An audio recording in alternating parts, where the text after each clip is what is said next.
Welcome to part 2 of Faking My Career, the show where we peel back the glossy layers of online success. Today, we're diving into the strange, sparkly world of career curation, the art of looking like you've made it long before you actually have.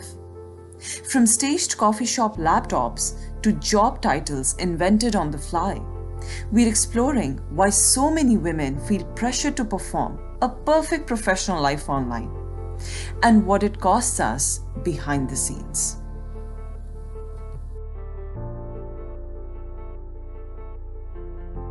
Do you think that this integration of personal life into LinkedIn, for women specifically, do you think it causes tension between their professional authority and their likability at work? I won't exactly say personal, even if they're not posting any personal information, it's more of catered to the professional side. Yeah. But what is the intention behind that? Do I want more likability? Yeah. Do I want more views? Do I want to be seen, to be validated, to be considered something? Yeah. Because again, it ties down to your self-worth. Where are you deriving that from? What is your actual source you're feeding it on? Yeah. LinkedIn, Instagram, Facebook, Twitter, whatnot. So,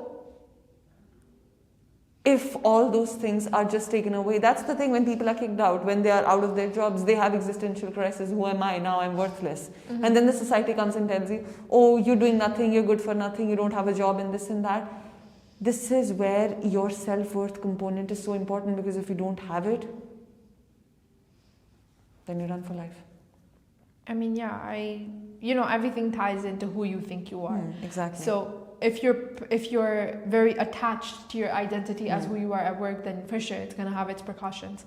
So I was listening to one of the podcasts and they were mentioning about this. I'm not who I think I am. I'm not who you think I am. I am who I think you think I am. Okay. This might sound confusing, but it's not even about my perception about who I am. It's not even your perception of who I am, but it's about the lens of me through you of how I view myself.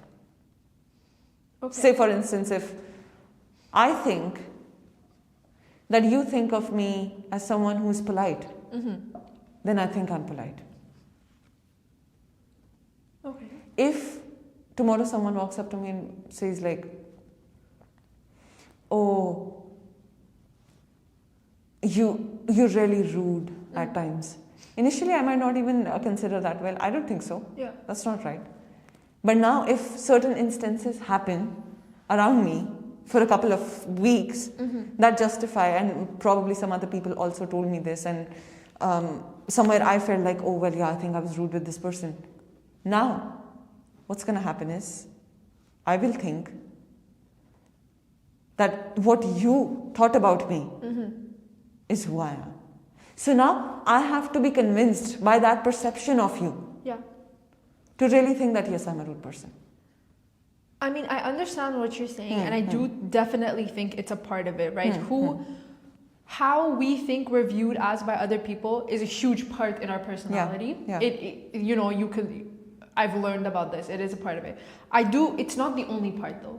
It's a big part. Because of how society works, we're very reliant on how other people view us. Very, very reliant. Especially if you have low self-worth, or if you're not that confident, how you think other people perceive you. Yes. Even if it's wrong, even if one person might think you're the kindest person. Exactly. Because we won't side with that. Exactly. Yeah. Your own brain is going to say that. So 100%, it is a very important factor. It is not the only factor, but it's very, very prominent. And in this case, yeah, for sure, it's true. Tying it back to LinkedIn, yeah, you're 100% right. You're posting all this, even if it's just your profile. You just graduated, you're trying to find a job, you're putting all your credentials, all your profile. 100%, you're trying to put out a better image for you, for other people to think about, right? Because what they think about will make me think about myself that, oh yeah, that's who I am. 100%, no, yeah. Even if that's not real, even if that's not a reality, that's a lie.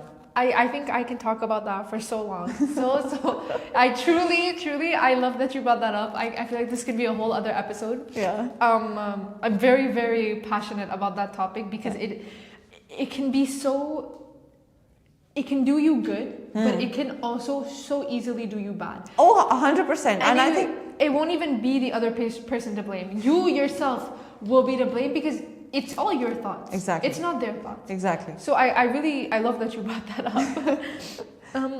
Okay. So I'm going to go back to what we were speaking about before, more towards LinkedIn. Yeah. Do you think that because of this new like epidemic of posting more personal stuff, do you think women might feel obligated to post it just to, you know, fit in with the rest? 100%. I won't even give a second thought before saying this. The reason is because women are trained to fit in. And if you don't fit in, then you're an outcast. And if you're an outcast, then you have this fear of missing out. You'll be the left out lot. And then all those thoughts come in. So even if it's not about LinkedIn, it's more so about fitting in the society. Oh, everyone does this way. I'm going to do it this way. Yeah. And standing out makes people uncomfortable because brain's familiarity. I like to fit in because that's familiar. I know this. Standing out is uncomfortable, unpredictable. I don't know what's going to happen next. So that's why we resist. And this also comes from a sense of lack of self-worth. You don't trust yourself. You're not confident in yourself. And you always crave for validation from other people. And that's what I said. Most of the people don't even know why they're doing something in the first place. They're just doing it to fit in. That's it. They have no idea of why they're doing that in the first place. They might come with lots of advice to you and be this and that and 100 things. But if you really ask them, why are you doing what you're doing in your life? They will really, I'm not saying that for everyone, but most of the people will really don't have an answer to that. They're going to take pretty long. So for women, the first way is to please know this, don't be oblivious to this fact that there is, that you're really deriving your own life and then that you're really leading your own life. You're actually just trying to fit in. It's just the obligations, the indirect, subtle obligations that are created. And you're just trying to satisfy a version of yourself which is still longing or which is still hungry for validation, which is still longing for respect, which is still longing for love, which is all within you. Yeah. I want to ask you just one last question.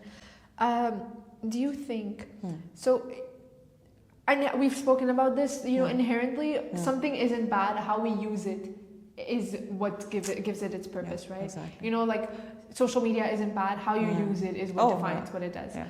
Do you think, what do you think we can do to make LinkedIn back into the useful tool it once was? Because for sure, you know, we need jobs to live. So it makes sense to have a platform like this. How do you think we can bring it back to its roots and make it what it once used to be? Can we make it more intentional in our life? When I'm using LinkedIn, am I intentional for what am I using? Because sometimes it's very easy to fall into the unconscious trap. Yeah. You start using LinkedIn for professional purpose, but then you slowly sneak into the social media, like the actual one, where you're craving for validation, where you're craving for attention, how many comments, who saw, who's connecting. Yeah. This is what happens. Am I really doing it to promote my company? Am I really doing it to present my work, but not to come off as someone, oh, I have everything and this and that? Or am I trying to really fill in my own empty tumbler somewhere?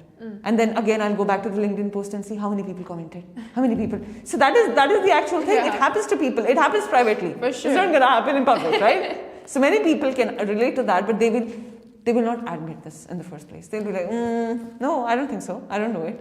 Right? Yeah. That's the first response that's going to be out there. But because if you're listening to this privately, you will know. Your inner voice will tell you if you do that. So just being more aware. Be intentional. Yeah, be intentional is the first thing. Be intentional in your life. Be intentional during your day. Be intentional with the tools that you use. LinkedIn is just another tool. Okay. So like, you know, like most things, the first step is always with yourself. Oh, 100%. All right. Thank you.